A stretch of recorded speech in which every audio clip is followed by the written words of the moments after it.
ಜಾತಿಗಣತಿ ಸಮೀಕ್ಷೆಗೆ ತಡೆ ನೀಡೋದಕ್ಕೆ ನಕಾರ ತೋರಲಾಗಿದೆ. ಸಮೀಕ್ಷೆಗೆ ತಡೆ ನೀಡೋದಕ್ಕೆ ಹೈಕೋರ್ಟ್ ನಕಾರ. ಮಧ್ಯಂತರ ಆದೇಶ ನೀಡಿರುವಂತಹ ಹೈಕೋರ್ಟ್ ಕೆಲ ಷರತ್ತನ್ನ ವಿಧಿಸಿದೆ. ಹೈಕೋರ್ಟ್ ವಿಭಾಗೀಯ ಪೀಠ ನೋಡಿ, ಜಾತಿಗಣತಿ ಬಗ್ಗೆ ಏನಾಗುತ್ತೆ, ಹೈಕೋರ್ಟ್ ನಿರ್ಧಾರ ಏನಾಗಿರುತ್ತೆ, ಆದೇಶ ಏನಾಗಿರುತ್ತೆ ಅನ್ನುವಂತ ಕುತೂಹಲ ಇತ್ತು.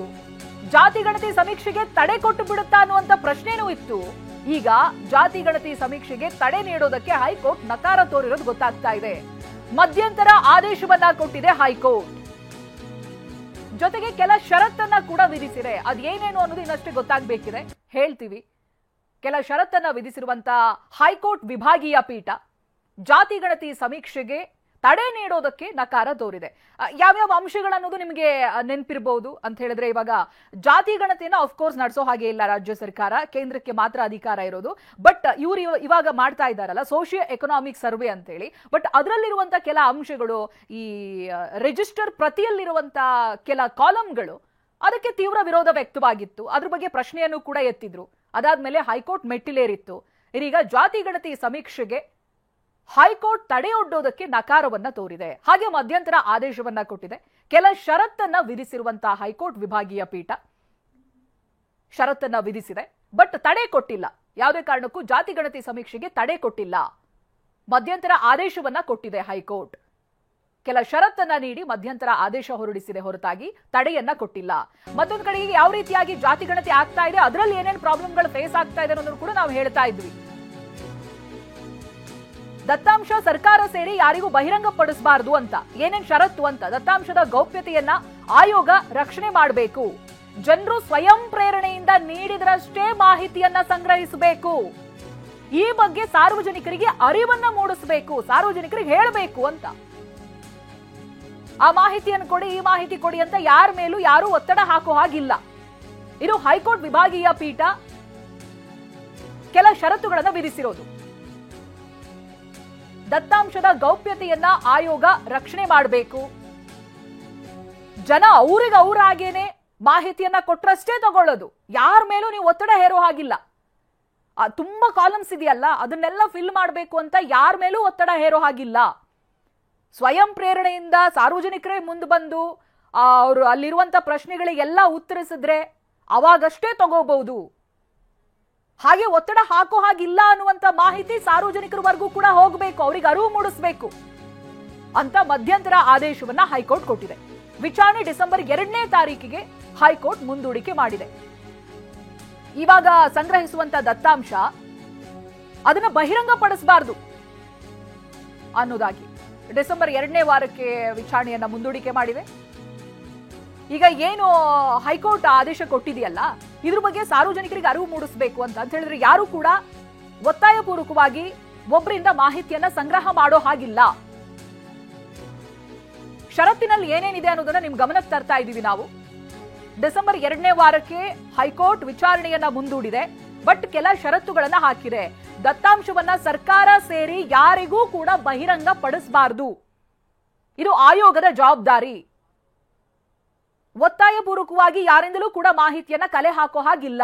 ಇವಾಗ ಮನೆಗೆ ಹೋಗಿ ಏನ್ ಮಾಡ್ತಾ ಇದ್ದಾರೆ, ಅಲ್ಲಿರುವಂತ ಎಲ್ಲಾ ಪ್ರಶ್ನೆಗಳಿಗೂ ಕೂಡ ಉತ್ತರ ಸಂಗ್ರಹಿಸ್ತಾ ಇದ್ದಾರೆ. ಆಫ್ಕೋರ್ಸ್ ಟೆಕ್ನಿಕಲ್ ಎರರ್ ಬರ್ತಾ ಇದೆ, ಮಾಹಿತಿಗಳು ಸಂಗ್ರಹಿಸಿರೋದು ಡಿಲೀಟ್ ಆಗ್ತಾ ಇದೆ, ಈ ರೀತಿಯಾಗಿ ಸಾಕಷ್ಟು ಸಮಸ್ಯೆಗಳಾಗ್ತಾ ಇದೆ. ಇಡೀ ದಿನಕ್ಕೆ 2 ಮನೆ ಕ್ಲಿಯರ್ ಮಾಡೋದಕ್ಕಾಗ್ತಾ ಇಲ್ಲ, ಅಷ್ಟು ಸಮಸ್ಯೆಗಳು ಟೆಕ್ನಿಕಲಿ ಫೇಸ್ ಮಾಡ್ತಾ ಇದೆ. ಬಟ್ ಅಲ್ಲಿರುವಂತ ಎಲ್ಲಾ ಪ್ರಶ್ನೆಗಳಿಗೂ ಕೂಡ ನೀವು ಉತ್ತರಿಸಲೇಬೇಕು ಅಂತ ಯಾವ ಮನೆಯ ಸದಸ್ಯರಿಗೂ ಕೂಡ, ಇಲ್ಲಿ ಹೋಗ್ತಾ ಇರುವಂತಹ ಜನ, ಶಿಕ್ಷಕರು ಯಾರೇ ಹೋಗಿದ್ರು ಕೂಡ ಅವ್ರುಗಳು ಒತ್ತಾಯ ಹೇರೋ ಹಾಗಿಲ್ಲ. ಎಲ್ಲ ಮಾಹಿತಿಯನ್ನ ಫಿಲ್ ಮಾಡಬೇಕು ಅಂತ ಇಲ್ಲ, ಅಂದ್ರೆ ಒತ್ತಾಯಪೂರ್ವಕವಾಗಿ ಮಾಡಲೇಬೇಕು ಅನ್ನುವಂತ ಕಂಡೀಷನ್ ಇಲ್ಲ ಅಂತ. ಹಾಗೆ ಅಲ್ಲಿ ಕೆಲವೊಂದು ಆಪ್ಷನ್ಗಳಲ್ಲಿ ಹಂಗೂ ಇದೆ. ನೀವು ಧರ್ಮವನ್ನ ತಿಳಿಸೋದಕ್ಕೆ ಇಚ್ಛಿಸದಿದ್ರೆ, ಇಷ್ಟ ಇಲ್ಲ ಅಂತ ಒಂದು ಆಪ್ಷನ್ ಕೂಡ ಇದೆ, ಅದನ್ನ ಫಿಲ್ ಮಾಡ್ಕೋಬಹುದು ನೀವು. ಆ ರೀತಿಯಾಗಿ ಒಂದು ಆಯ್ಕೆ ಇದೆ. ಯಾವುದನ್ನು ಒತ್ತಾಯಪೂರ್ವಕವಾಗಿ ಮಾಡೋ ಹಾಗಿಲ್ಲ ಅಂತ ಇದೀಗ ಹೈಕೋರ್ಟ್ ಕೂಡ ಆದೇಶವನ್ನ ಕೊಟ್ಟಿರೋದ್ರಿಂದ ಈ ಮಾಹಿತಿಯನ್ನ ಪ್ರತಿಯೊಬ್ಬರಿಗೂ ಕೂಡ ಕೆಳ ಹಂತದಲ್ಲಿ ಯಾರು ಹೋಗ್ತಾ ಇದ್ದಾರೆ, ಮನೆಗೆ ಹೋಗಿ ಡೇಟಾವನ್ನ ಯಾರು ಕಲೆಕ್ಟ್ ಮಾಡ್ತಾ ಇದಾರಲ್ಲ ಅವ್ರವರೆಗೂ ಹೋಗ್ಬೇಕು. ಜೊತೆಗೆ ಸುದ್ದಿಯನ್ನ ನೋಡ್ತಾ ಇರುವಂತ ಸಾರ್ವಜನಿಕರು ಕೂಡ ಅರ್ಥ ಮಾಡ್ಕೋಬೇಕು, ಎಲ್ಲೂ ನಿಮಗೆ ಒತ್ತಡ ಇಲ್ಲ. ಹಾಗೆ ನೀವು ಸಂಗ್ರಹಿಸಿರುವಂತ ದತ್ತಾಂಶ ಅದ್ರ ಬಗ್ಗೆ ಸರ್ಕಾರದ ಪರ ಅಡ್ವೊಕೇಟ್ ಜನರಲ್ ಶಶಿಕಿರಣ್ ಶೆಟ್ಟಿ ಪ್ರತಿಕ್ರಿಯೆಯನ್ನ ಕೊಟ್ಟಿದ್ದಾರೆ. ಸರ್ಕಾರದ ಈ ಆಡಳಿತ ವಿಭಾಗವೇ ದತ್ತಾಂಶವನ್ನ ರಕ್ಷಣೆ ಮಾಡ್ತಾ ಇದೆ ಅಂತ ಅವರು ಉತ್ತರ ಕೊಟ್ಟಿದ್ದಾರೆ. ಸರ್ಕಾರದ ಅಧಿಕಾರಿಗಳಷ್ಟೇ ನಿಯಂತ್ರಣವನ್ನ ಹೊಂದಿರ್ತಾರೆ ಅನ್ನೋದಾಗಿ ಕೂಡ ಸ್ಪಷ್ಟನೆ ಕೊಟ್ಟಿದ್ದಾರೆ. ಸರ್ಕಾರದ ಪರ ಅಡ್ವೊಕೇಟ್ ಜನರಲ್ ಶಶಿಕಿರಣ್ ಶೆಟ್ಟಿ ಪ್ರತಿಕ್ರಿಯೆಯನ್ನ ಕೊಟ್ಟಿದ್ದಾರೆ. ಅಂದ್ರೆ ಹೈಕೋರ್ಟ್ ಪ್ರಶ್ನೆ ಮಾಡಿದೆ, ಹೇಗೆ ದತ್ತಾಂಶವನ್ನ ರಕ್ಷಣೆ ಮಾಡ್ತೀರಿ ನೀವು ಅಂತ. ಅದಕ್ಕೆ ಸರ್ಕಾರದ ಪರ ಅಡ್ವೊಕೇಟ್ ಪ್ರತಿಕ್ರಿಯೆ ಕೊಟ್ಟಿದ್ದಾರೆ. ಸರ್ಕಾರದ ಈ ಆಡಳಿತ ವಿಭಾಗ ಇದೆಯಲ್ಲ, ಅವರೇ ದತ್ತಾಂಶವನ್ನ ರಕ್ಷಣೆ ಮಾಡ್ತಾರೆ. ಅದರ ಜೊತೆಗೆ ಸರ್ಕಾರದ ಅಧಿಕಾರಿಗಳು ಯಾರು ನೇಮಕ ಆಗಿರ್ತಾರೆ ಅವ್ರಿಗಷ್ಟೇ ನಿಯಂತ್ರಣ ಇರುತ್ತೆ ಇದ್ರ ಮೇಲೆ ಅನ್ನೋದಾಗಿ ಶಶಿಕಿರಣ್ ಶೆಟ್ಟಿ ಪ್ರತಿಕ್ರಿಯೆಯನ್ನ ಕೊಟ್ಟಿದ್ದಾರೆ. ಆಫ್ ಕೋರ್ಸ್ ಇದು ಹೆಂಗ್ ಸೆಕ್ಯೂರ್ ಇದೆ ಏನು ಅನ್ನೋದು ಗೊತ್ತಾಗ್ಬೇಕಲ್ಲ ಹೈಕೋರ್ಟ್ಗೆ. ಹಾಗಾಗಿ ಹೈಕೋರ್ಟ್ ಪ್ರಶ್ನೆಯನ್ನ ಮಾಡಿದೆ. ಇಷ್ಟೊಂದು ಪ್ರಶ್ನೆಗಳಿದೆ, ಮನೆ ಮನೆಗೆ ಹೋಗಿ ಡೇಟಾವನ್ನ ಕಲೆಕ್ಟ್ ಮಾಡ್ತಾ ಇದ್ದೀರಾ, ಎಷ್ಟು ಸೆಕ್ಯೂರ್ ಇದು ಅಂತ, ಹೇಗೆ ರಕ್ಷಣೆ ಮಾಡ್ತಾ ಇದ್ದೀರಿ ನೀವು ಅನ್ನೋದು. ಬಿಕಾಸ್ ಡಿಜಿಟಲಿ ಮಾಡ್ತಾ ಇದ್ದಾರೆ ಎಲ್ಲವನ್ನೂ ಕೂಡ. ಡಿಜಿಟಲ್ ಎವಿಡೆನ್ಸ್ಗಳನ್ನ, ಡಿಜಿಟಲ್ ಆಗಿ ಏನೇನ್ ಮಾಹಿತಿಗಳನ್ನ ಕಲೆ ಹಾಕ್ತಾರಲ್ಲ ಅದನ್ನ ಸೆಕ್ಯೂರ್ ಮಾಡೋದು ಕೂಡ ಬಹಳ ದೊಡ್ಡ ಜವಾಬ್ದಾರಿ. ಸೊ ಅದು ಹೇಗಾಗ್ತಾ ಇದೆ, ಏನು, ಯಾರ್ಯಾರಿಗೆ ಆಕ್ಸೆಸ್ ಇದೆ, ಇದಕ್ಕೆ ಸಂಬಂಧಪಟ್ಟ ಹಾಗೆ ಸರ್ಕಾರದ ಪರ ವಕೀಲರು ಹೈಕೋರ್ಟ್ಗೆ ಉತ್ತರವನ್ನ ಕೊಟ್ಟಿದ್ದಾರೆ. ಸರ್ಕಾರದಿಂದ ಆಯ್ಕೆಯಾಗಿರುವಂತಹ ಅಧಿಕಾರಿಗಳಿಗೆ ಮಾತ್ರನೇ ಇದರ ಆಕ್ಸೆಸ್ ಇರೋದು ಅಂತ ಹೇಳಿದ್ದಾರೆ. ಸೊ ಯಾವುದೇ ಸಮಸ್ಯೆ ಇಲ್ಲ ಸೆಕ್ಯೂರಿಟಿಗೆ ಸಂಬಂಧಪಟ್ಟ ಹಾಗೆ ಅನ್ನೋದಾಗಿ ಹೈಕೋರ್ಟ್ನ ಗಮನಕ್ಕೆ ತಂದಿದ್ದಾರೆ. ಇದಕ್ಕೆ ಸಂಬಂಧಪಟ್ಟ ಹಾಗೆ ಮಾಹಿತಿಯನ್ನ ರಮೇಶ್ ಕೊಡ್ತಾ ಹೋಗ್ತಾರೆ, ನಮ್ಮ ಪ್ರತಿನಿಧಿ. ಎಸ್, ಮತ್ತೆ ಅವರಿಂದ ಮಾಹಿತಿಯನ್ನ ಪಡೆಯೋಣ. ಬಟ್ ಇಲ್ಲಿ ಒಂದು ವಿಷಯ ಕ್ಲಿಯರ್ ಆಗ್ತಾ ಇದೆ ನೋಡಿ, ಯಾರಿಗ್ ಬಂದು ನೀವು ಅಲ್ಲಿರುವಂತ ಎಲ್ಲಾ ಪ್ರಶ್ನೆಗಳಿಗೆ ಉತ್ತರ ಕೊಡಿ ಅಂತ ಹೇಳೋ ಹಾಗಿಲ್ಲ. ಯಾವ ಸದಸ್ಯರಿಗೂ ಕೂಡ ನೀವು ಒತ್ತಾಯ ಮಾಡೋ ಹಾಗಿಲ್ಲ. ಸಾರ್ವಜನಿಕರು ಅವ್ರ ಸ್ವಯಂ ಪ್ರೇರಣೆಯಿಂದ ನೀವು ಕೇಳಿರೋ ಪ್ರಶ್ನೆಗಳಿಗೆ ಉತ್ತರ ಕೊಟ್ರೆ ಅವಾಗ ನೀವು ನಿಮ್ಮ ಸಿಸ್ಟಮ್ ಅಲ್ಲಿ ಫೀಡ್ ಮಾಡ್ಕೋಬಹುದು. ಇಲ್ಲ ಅಂತ ಹೇಳಿದ್ರೆ ಒತ್ತಡ ಹೇರೋ ಹಾಗೆ ಇಲ್ಲ. ಇದು ಹೈಕೋರ್ಟ್ ಕೊಟ್ಟಿರುವಂತ ಕೆಲ ಸೂಚನೆಗಳು. ಪ್ರತಿನಿಧಿ ರಮೇಶ್ ಇದಕ್ಕೆ ಸಂಬಂಧಪಟ್ಟಾಗಿ ಮಾಹಿತಿಯನ್ನ ಕೊಡ್ತಾರೆ. ರಮೇಶ್, ಇವತ್ತು ಏನೇನಾಯ್ತು? ಒಂದು ತಡೆ ನೀಡಬಹುದಾದಂತ ಸಾಧ್ಯತೆಗಳು ಇದೆಯಾ ಇಲ್ವಾ ಅನ್ನುವಂತ ಪ್ರಶ್ನೆಗೆ ಉತ್ತರ ಸಿಕ್ತು, ತಡೆ ನೀಡಿಲ್ಲ ಅಂತ. ಬಟ್ ಕೆಲವೊಂದು ಕಂಡೀಷನ್ಸ್ ಗಳನ್ನ ಹಾಕ್ತಾ ಇದೆ. ಒಂದ್ ಕಡೆ ಟೆಕ್ನಿಕಲ್ ಎರರ್, ಅದು ಕೂಡ ದೊಡ್ಡ ಸಮಸ್ಯೆ. ಈಗ ಹಾಕ್ತಾ ಇರುವಂತ ಕಂಡೀಷನ್ ಇದಾಗ್ಲೇ ಆಗಿರುವಂತ ಕಲೆಕ್ಟ್ ಮಾಡಿರುವಂತ ಡೇಟಾ ಮೇಲೂ ಕೂಡ ಪರಿಣಾಮ ಬೀರುತ್ತಾ, ಹೆಂಗೆ ಅಂತ? ಖಂಡಿತ ಚೈತ್ರ. ಈಗ ಸರ್ಕಾರ ಏನು ಸಮೀಕ್ಷೆ ಅಂದ್ರೆ ಆಯೋಗ ಏನು ಸಮೀಕ್ಷೆ ನಡೆಸ್ತಾ ಇದೆ ಅದಕ್ಕೆ ತಡೆ ನೀಡೋದಿಲ್ಲ ಅಂತ ಹೇಳಿ ಹೈಕೋರ್ಟ್ ಹೇಳಿದೆ, ಮತ್ತೆ ತಡೆ ನೀಡೋದಕ್ಕೆ ನಿರಾಕರಿಸಿದೆ. ಹೀಗಾಗಿ ಈಗ ಸಮೀಕ್ಷೆ ಏನಿದೆ ಅದು ಸರಾಗವಾಗಿ ನಡೆಯುತ್ತೆ, ಯಾವುದೇ ರೀತಿಯ ಅಡೆತಡೆ ಇಲ್ಲ. ಆದ್ರೆ ಹೈಕೋರ್ಟ್ ಹಲವು ಷರತ್ತುಗಳನ್ನ ವಿಧಿಸಿದೆ. ಅಂದ್ರೆ ಈಗ ಎಲ್ರಿಗೂ ಅನುಮಾನ ಇದ್ದಿದ್ದೇನೆಂದ್ರೆ ಈ ದತ್ತಾಂಶವನ್ನು ಹೇಗೆ ಸಂಗ್ರಹಿಸುವ ದತ್ತಾಂಶ ಏನಾದ್ರು ಲೀಕ್ ಆದ್ರೆ ಏನ್ ಮಾಡೋದು, ಸೋರಿಕೆ ಆದ್ರೆ ಏನ್ ಮಾಡೋದು ಅನ್ನುವಂತ ಒಂದು ಪ್ರಶ್ನೆಗಳಿತ್ತು. ಅದಕ್ಕೆ ಈಗ ಹೈಕೋರ್ಟ್ ಆಯೋಗದ ಒಂದು ಸಂರಕ್ಷಣೆಯಲ್ಲೇ ಇರಬೇಕು, ಯಾವುದೇ ಕಾರಣಕ್ಕೂ ಕೂಡ ಇದು ಸರ್ಕಾರಕ್ಕೂ ಕೂಡ ಈ ಮಾಹಿತಿ ಸಿಗಬಾರದು. ಇದಕ್ಕೆ ಸಂಬಂಧಪಟ್ಟಂತೆ ಆಯೋಗ, ಹಿಂದುಳಿದ ವರ್ಗಗಳ ಆಯೋಗನೇ ಹೈಕೋರ್ಟ್ಗೆ ಅಫಿಡವಿಟ್ ಸಲ್ಲಿಸಬೇಕು. ನಾವು ಇಲ್ಲಿ ಸಂಗ್ರಹ ಆಗುವಂತ ಯಾವುದೇ ಮಾಹಿತಿಯನ್ನ ಯಾರಿಗೂ ನಾವು ಬಹಿರಂಗ ಮಾಡೋದಿಲ್ಲ ಅಂತೇಳಿ ಹೈಕೋರ್ಟ್ಗೆ ಅಫಿಡವಿಟ್ ಸಲ್ಲಿಸಬೇಕು ಅಂತೇಳಿ ಸೂಚನೆಯನ್ನು ಕೊಟ್ಟಿದೆ. ಹೀಗಾಗಿ ಷರತ್ತುಬದ್ಧವಾಗಿ ಹೈಕೋರ್ಟ್ ಈ ರೀತಿ ಸಮೀಕ್ಷೆ ಮಾಡೋದಕ್ಕೆ ಅನುಮತಿಯನ್ನು ಕೊಟ್ಟಿದೆ. ಮತ್ತೆ ಏನೇನು ಅನುಮಾನಗಳಿತ್ತು ಆ ಅನುಮಾನಗಳಿಗೆ ಒಂದು ರೀತಿ ಷರತ್ತು ವಿಧಿಸುವ ಮೂಲಕ ಪರಿಹಾರವನ್ನ ಕೂಡ ನೀಡಿದೆ ಅಂತ ಹೇಳ್ಬೋದು ಚೈತ್ರ. ಈಗ ಹೆಚ್ಚುವರಿ ಜಾತಿಗಳಿಗೆ ಸಂಬಂಧಪಟ್ಟ ಹಾಗೆ ಎಲ್ಲ ಉಲ್ಲೇಖ ಇತ್ತು. ಆಮೇಲೆ ಒಂದು ಕೋರ್ಟ್ ಕೂಡ ಹೇಳ್ತಾ ಇತ್ತು ಅಂತ ಅಂದ್ರೆ ಇಲ್ಲಿ ನೀವು ಜಾತಿ ಗಣತಿ ಮಾಡುವಂತ ವಿಧಾನ ಪ್ರಶ್ನೆ ಮಾಡ್ತಾ ಇದ್ದಾರೆ ಬಿಟ್ರೆ ನೀವು ಮಾಡಂಗಿಲ್ಲ ಅನ್ನುವಂಥದ್ದು ಇಲ್ಲಿ ಅರ್ಜಿದಾರರ ಪರ ವಕಾಲತ್ತಲ್ಲ ಅನ್ನುವಂಥ ರೀತಿಯಾಗಿಯೂ ಕೂಡ ಹೇಳಿತ್ತು. ಬಟ್ ಅದಾದ ನಂತರ ಅಲ್ಲಿ ಅರ್ಜಿದಾರರ ಪರ ವಕೀಲರು ಕನ್ವಿನ್ಸ್ ಮಾಡೋದ್ರಲ್ಲಿ ಜಡ್ಜ್ ಕನ್ವಿನ್ಸ್ ಆಗುವಂಥ ನಿಟ್ಟಿನಲ್ಲಿ ಎಲ್ಲಿ ಎಡುವುದ್ರು ಅಥವಾ ಯಾವ ಪಾಯಿಂಟ್ಸ್ ಇಲ್ಲಿ ಜಡ್ಜ್ಗೆ ಈ ಮುಂದುವರ್ಕೊಂಡು ಹೋಗ್ಲಿ ಸಮೀಕ್ಷೆ ಅಂತ ಅನ್ಸಿರ್ಬೋದು ರಮೇಶ್? ಮಾಲ್ದೇಶ್, ಮುಖ್ಯವಾಗಿ ಅರ್ಜಿದಾರರಿಗಿದ್ದು ಮತ್ತೆ ಕೋರ್ಟ್ ಕೂಡ ಪ್ರಶ್ನೆ ಮಾಡ್ತಿದ್ದು ಈ ಡಾಟಾ ರಕ್ಷಣೆ. ಯಾಕಂದ್ರೆ ಈಗ ಆಧಾರ್ನಲ್ಲಿ ಸಾಕಷ್ಟು ಒಂದು ರಕ್ಷಣೆ ಇದೆ, ಅದಕ್ಕೋಸ್ಕರ ಸಪರೇಟ್ ಕಾಯ್ದೆನೇ ಇದೆ. ಆದ್ರೆ ಇಲ್ಲಿ ಇವರು ಎಲ್ಲಾ ಮಾಹಿತಿಯನ್ನು ಸಂಗ್ರಹಿಸ್ತಾ ಇದ್ದಾರೆ, ಆದ್ರೆ ಯಾವುದೇ ರಕ್ಷಣೆ ಇಲ್ಲ ಅನ್ನುವಂತ ಒಂದು ಅನುಮಾನ ಇತ್ತು. ಇದಕ್ಕೆ ಸಂಬಂಧಪಟ್ಟಂತೆ ಹೈಕೋರ್ಟ್ ಕೂಡ ಪ್ರಶ್ನೆ ಕೇಳಿತ್ತು, ಅರ್ಜಿದಾರರು ಕೂಡ ಪ್ರಶ್ನೆ ಕೇಳಿದ್ರು. ಅದಕ್ಕೆ ಸರ್ಕಾರ ಹೇಳ್ತಿರೋದೇನಂದ್ರೆ ಈ ಆಡಳಿತ ಅಂದ್ರೆ ಸರ್ಕಾರದ ಈ ಆಡಳಿತದಲ್ಲೇನೆ ಈ ಎಲ್ಲಾ ದತ್ತಾಂಶವನ್ನು ನಾವು ಸಂರಕ್ಷಣೆ ಮಾಡ್ತೀವಿ, ಮತ್ತೆ ಈ ದತ್ತಾಂಶ ಎಲ್ಲೂ ಕೂಡ ಸೋರಿಕೆ ಆಗೋದಿಲ್ಲ, ಸಂಪೂರ್ಣ ಪ್ರೊಟೆಕ್ಷನ್ ಅನ್ನ ಕೊಡ್ತೀವಿ, ಜೊತೆಗೆ ಆಧಾರ್ ಜೊತೆ ನಾವು ಲಿಂಕ್ ಮಾಡ್ತಾ ಇಲ್ಲ ಅನ್ನೋ ಸ್ಪಷ್ಟನೆಯನ್ನ ಕೊಟ್ಟಿದ್ದಾರೆ. ಈಗ ಎಲ್ರಿಗೂ ಇದ್ದಿದ್ದು ಆಧಾರ್ ಜೊತೆ ಒಂದ್ಸರಿ ಲಿಂಕ್ ಮಾಡ್ಬಿಟ್ರೆ ಅದು ಆಧಾರ್ನ ಒಂದು ಭಾಗ ಆಗ್ಬಿಡುತ್ತೆ, ಮತ್ತೆ ಅದೇನಾದ್ರೂ ಸೋರಿಕೆ ಆಗೋದ್ರೆ ಎಲ್ಲಾ ಮಾಹಿತಿನೂ ಸೋರಿಕೆ ಆದಂತಾಗುತ್ತೆ ಅನ್ನುವಂತ ಒಂದು ಅಪ್ರಿಹೆನ್ಷನ್ ಇತ್ತು. ಆದ್ರೆ ಸರ್ಕಾರ ನಾವು ಆಧಾರ್ ಜೊತೆ ಇದನ್ನ ಲಿಂಕೇ ಮಾಡ್ತಾ ಇಲ್ಲ, ಆಧಾರ್ನ ಕೇವಲ ವ್ಯಕ್ತಿಯ ಐಡೆಂಟಿಫಿಕೇಶನ್ಗೋಸ್ಕರ ಅದನ್ನ ತಗೊಳ್ತೀವಿ, ಆಧಾರ್ ಜೊತೆ ಇದು ಕನೆಕ್ಷನ್ ಆಗೋದಿಲ್ಲ. ಬದಲಾಗಿ ಇದೆಲ್ಲವೂ ಕೂಡ ಸಪರೇಟ್ ಆಗಿ ಆಯೋಗದ ಒಂದು ದತ್ತಾಂಶದಲ್ಲಿ ಸ್ಟೋರ್ ಆಗಿರುತ್ತೆ, ಮತ್ತೆ ಅದನ್ನ ನಾವು ಯಾರಿಗೂ ಕೂಡ ಆಕ್ಸೆಸ್ ಮಾಡೋದಕ್ಕೆ ಅವಕಾಶ ಕೊಡೋದಿಲ್ಲ ಅಂತ ಹೇಳಿದ್ದಾರೆ. ಜೊತೆಗೆ ಜನರಿಂದ ಕೂಡ ಒತ್ತಾಯ ಇಲ್ಲ, ಅದನ್ನು ಕೂಡ ಹೈಕೋರ್ಟ್ ಪ್ರಶ್ನೆ ಮಾಡ್ತು. ನೀವು ಈ ಬಗ್ಗೆ ಜನರಲ್ಲೂ ಕೂಡ ಅರಿವು ಮೂಡಿಸಬೇಕು, ಯಾಕಂದ್ರೆ ಒತ್ತಾಯ ಇದ್ದಾಗ ಅವಾಗ ಇನ್ನೂ ಹೆಚ್ಚಿನ ರಕ್ಷಣೆ ಬೇಕಾಗತ್ತೆ. ಆದ್ರೆ ಇಲ್ಲಿ ಯಾವುದೇ ಒತ್ತಾಯ ಇಲ್ಲದೆ ಇರೋದ್ರಿಂದ ಜನರ ವಾಲಂಟರಿ ಆಗಿ ಅಂದ್ರೆ ಜನರ ಸ್ವಯಂ ಪ್ರೇರಣೆಯಿಂದ ಆಗಿರೋದ್ರಿಂದ ಯಾವುದೇ ಮಾಹಿತಿ ಕೊಟ್ಟರು ತಗೋಬೇಕು, ಕೊಡದೇ ಇರೋ ಮಾಹಿತಿನ ಅವ್ರು ತಗೋಬಾರ್ದು, ಅಂದ್ರೆ ಯಾವುದೇ ಬಲವಂತ ಇರಬಾರ್ದು ಅಂತೇಳಿ ಸ್ಪಷ್ಟಪಡಿಸಿದೆ. ಹೀಗಾಗಿ ಜನರಿಗೂ ಈ ಬಗ್ಗೆ ಅರಿವು ಮೂಡಿಸಿ ಅಂತೇಳಿ ಸರ್ಕಾರಕ್ಕೆ ಸೂಚನೆ ಕೊಟ್ಟಿದೆ. ಹೀಗಾಗಿ ಈಗ ಸಂಪೂರ್ಣ ಈ ಸರ್ವೆ ನಡೆಯುತ್ತೆ. ಇದು ಒಂಥರ ವಾಲಂಟರಿ ಸರ್ವೆ ಆಗಿರುತ್ತೆ. ಮತ್ತೆ ಜನ ಕೆಲವು ಮಾಹಿತಿನ ಕೊಡೋದಕ್ಕೆ ಒಪ್ಕೋಬಹುದು, ಕೆಲವು ಕೊಡೋದಕ್ಕೆ ನಿರಾಕರಿಸಬಹುದು. ಹೀಗಾಗಿ ಮೊದಲು ಸರ್ಕಾರ ಏನು ನಡೆಸ್ತಾ ಇತ್ತು ಅಂದ್ರೆ ಏನ್ ಪ್ಲಾನ್ ಮಾಡಿತ್ತು ಅದಕ್ಕೂ ಮತ್ತೆ ಈಗಿನ ಒಂದು ಸರ್ಕಾರದ ಪ್ಲಾನ್ಗೂ ವ್ಯತ್ಯಾಸ ಆಗಿದೆ ಅಂತ ಹೇಳ್ಬೋದು. ಹೈಕೋರ್ಟ್ ನಲ್ಲಿ ವಿಚಾರಣೆ ಆದ ಬಳಿಕ ಕೆಲವೊಂದು ಬದಲಾವಣೆಯನ್ನ ಸರ್ಕಾರನೇ ಮಾಡ್ಕೊಂಡಿದೆ, ಆಯೋಗನೇ ಮಾಡ್ಕೊಂಡಿದೆ. ಓಕೆ ರಮೇಶ್, ಇನ್ನೊಂದು ಸಂಗತಿ ಅಂತ ಅಂದ್ರೆ ಇಲ್ಲಿ ಹೌದು ಸರ್ಕಾರದ ಪರ ವಕೀಲರು ಹೇಳಿರ್ಬೋದು, ಒಂದು ಇಂಡಿವಿಜುವಲ್ ಬಾಡಿ ಅಥವಾ ಕಾನ್ಸ್ಟಿಟ್ಯೂಷನಲ್ ಬಾಡಿ ಈ ತರದ್ದು ಏನೇ ಹೇಳಿದ್ರು ಕೂಡ ಕೋರ್ಟ್ ಕೂಡ ಹೇಳಿದೆ ಇದು ಗೌಪ್ಯವಾಗಿ ಇಡಬೇಕು, ಯಾಕಂತಂದ್ರೆ ಆನ್ಗೋಯಿಂಗ್ ವಿಚಾರಣೆ ನಡೀತಾ ಇರುವಂತ ಕಾರಣಕ್ಕಾಗಿ ಇದು ಗೌಪ್ಯವಾಗಿ. ಬಟ್ ವಾಸ್ತವದಲ್ಲಿ ಅದು ಸಾಧ್ಯನಾ ರಮೇಶ್? ಬಟ್ ಮತ್ತೆ ಮುಂದಿನ ಹಂತದಲ್ಲಿ ಇದ್ರ ಬಗ್ಗೆ ಏನಾದ್ರೂ ಕೋರ್ಟ್ ಗಮನ ಕೊಡೋದು ಈ ತರದ್ದು ಏನಾದ್ರೂ ಉಲ್ಲೇಖ ಇತ್ತಾ ಅಥವಾ ಸಾಧ್ಯತೆಗಳು ಇರುತ್ತಾ? ಇವರು ಆ ಗೌಪ್ಯತೆಯನ್ನು ಹೇಗೆ ಕಾಪಾಡ್ಕೊಳ್ತಿದ್ದಾರೆ ಅನ್ನೋ ವಿಚಾರವಾಗಿ? ಮಾಲ್ತೇಶ್, ಈಗ ಹೈಕೋರ್ಟ್ ಸ್ಪಷ್ಟವಾಗಿ ಆದೇಶ ನೀಡಿರೋದ್ರಿಂದ ಒಂದ್ ವೇಳೆ ಏನಾದ್ರೂ ಹಿಂದುಳಿದ ವರ್ಗಗಳ ಆಯೋಗದಿಂದಲೇ ಮಾಹಿತಿ ಏನಾದ್ರೂ ಸರ್ಕಾರಕ್ಕೆ ಸೋರಿಕೆ ಆದ್ರೆ ಅಥವಾ ಯಾವ್ದಾದ್ರು ಅಧಿಕಾರಿಗಳಿಗೆ ಅಥವಾ ರಾಜಕಾರಣಿಗಳಿಗೆ ಸೋರಿಕೆ ಆದ್ರೆ ಆಗ ನ್ಯಾಯಾಂಗ ನಿಂದನೆ ಮೊಕದ್ದಮೆಯನ್ನ ಹಿಂದುಳಿದ ವರ್ಗಗಳ ಆಯೋಗದ ವಿರುದ್ಧನೇ ಹೂಡಬಹುದು. ಈ ರೀತಿ ಎಲ್ಲಾ ರಕ್ಷಣೆ ಕೂಡ ಇದೆ. ಅದೇ ರೀತಿ ಹೈಕೋರ್ಟ್ ಅಂದ್ರೆ ಈಗ ಯಾವ್ದಾದ್ರು ಸೋರಿಕೆ ಆಗಿ ಅಂದ್ರೆ ಇದೆಲ್ಲವೂ ಕೂಡ ಡಿಜಿಟಲ್ ಡಾಟಾ ಆಗಿ ಆಗೋದ್ರಿಂದ ಅದು ಏನಾದ್ರು ಟ್ಯಾಂಪರ್ ಆದ್ರೆ ಅಥವಾ ಅದ್ರಲ್ಲಿ ಯಾರಾದ್ರೂ ಹಸ್ತಕ್ಷೇಪ ಮಾಡಿದ್ರೆ ಅದು ಕೂಡ ಪತ್ತೆ ಆಗುತ್ತೆ. ಒಂದ್ ವೇಳೆ ಏನಾದ್ರು ನಾಳೆ ಯಾರಾದ್ರೂ ಆರೋಪ ಮಾಡಿದ್ರೆ ಇದಕ್ಕೆ ಸಂಬಂಧಪಟ್ಟಂತೆ ಇನ್ವೆಸ್ಟಿಗೇಷನ್ ಆದಾಗ ಯಾರ್ಯಾರು ಟ್ಯಾಂಪರ್ ಮಾಡಿದ್ದಾರೆ, ಯಾರಾದ್ರೂ ಹಸ್ತಕ್ಷೇಪ ಮಾಡಿದ್ದಾರೆ, ಯಾರು ಆ ದಾಖಲೆಗಳನ್ನು ನೋಡಿದ್ದಾರೆ ಅನ್ನೋ ಎಲ್ಲ ಮಾಹಿತಿನೂ ಕೂಡ ಲಭ್ಯ ಆಗುತ್ತೆ. ಯಾಕಂದ್ರೆ ಎಲ್ಲವೂ ಕೂಡ ಡಿಜಿಟಲ್ ಸ್ವರೂಪದಲ್ಲಿರುತ್ತೆ.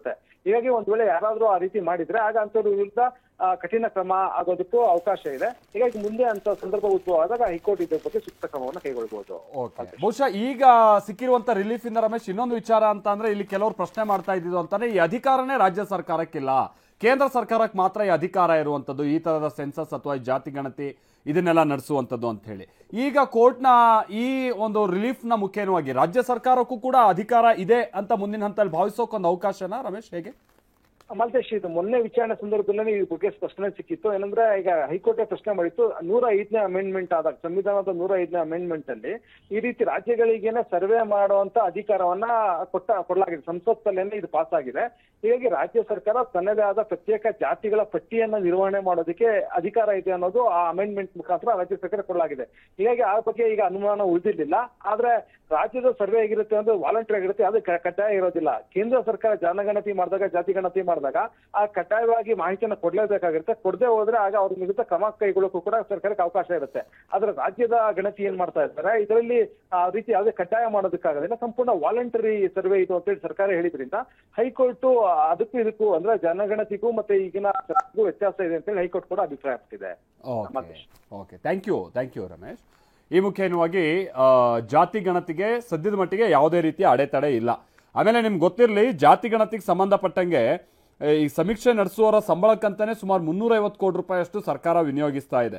ಸಮೀಕ್ಷೆ ಮಾಡುವವರು ಯಾರು ಈ ಗಣತಿದಾರರು ಇದಾರಲ್ಲ, ಪ್ರತಿ ಮನೆಗೆ ಅವ್ರಿಗೆ 100 ರೂಪಾಯಿ ಕೊಡ್ತಾರೆ. ಈಗ ನಿಮ್ಮ ಮನೆಗೆ ಬಂದು ಅವ್ರು ಗಣತಿ ಮಾಡಿದ್ರು ಅಂತ ಅಂದ್ರೆ ಆ ಗಣತಿದಾರರಿಗೆ 100 ರೂಪಾಯಿಯಷ್ಟು ಹಣ ಸಿಗುತ್ತೆ ಅಂತಂದ್ರೆ ಈಗ ಆಲ್ರೆಡಿ ಸುಮಾರು 20 ಕೋಟಿ ರೂಪಾಯಿಯಷ್ಟು ಹಣ ಇದಕ್ಕೆ ವ್ಯಯಿಸಿ ಆಗಿದೆ.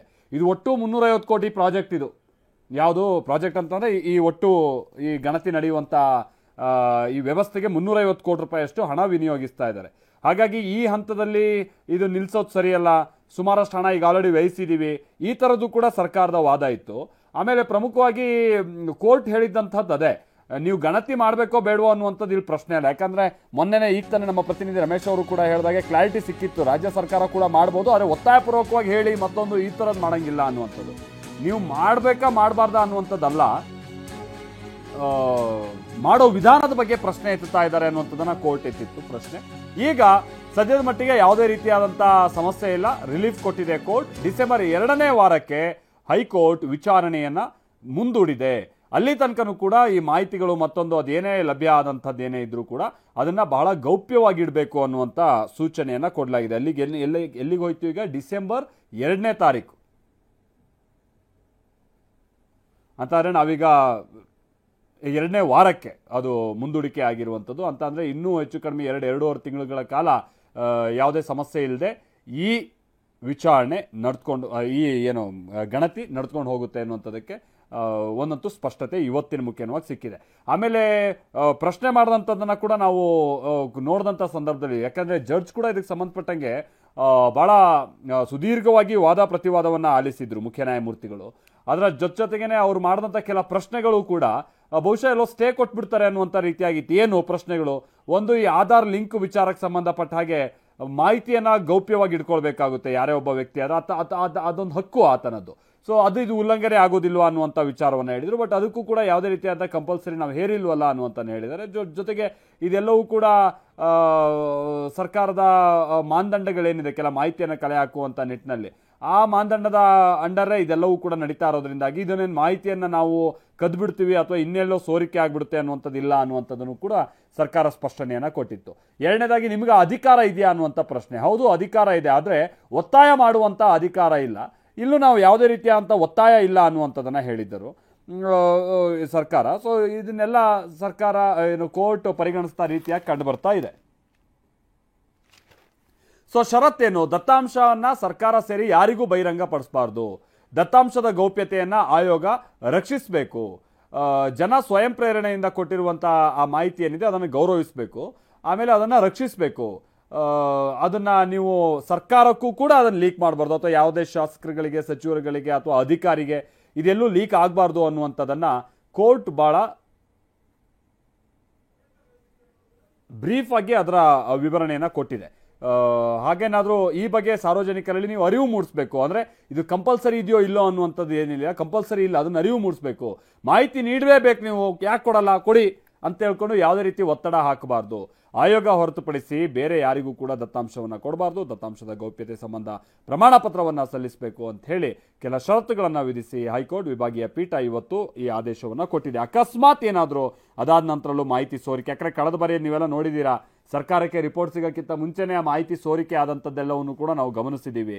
ಹಾಗೇನಾದರೂ ಆದಂಥ ಸಂದರ್ಭದಲ್ಲಿ ಅದು ಕೋರ್ಟ್ ಕೊಟ್ಟಿರುವಂಥ ಆದೇಶದ ಉಲ್ಲಂಘನೆ ಆಗುತ್ತೆ. ಅದು ಸರ್ಕಾರಕ್ಕೆ ಮತ್ತೆ ಬಿಸಿ ತುಪ್ಪ ಆಗುವಂಥ ಚಾನ್ಸಸ್ಸು ಇರುತ್ತೆ.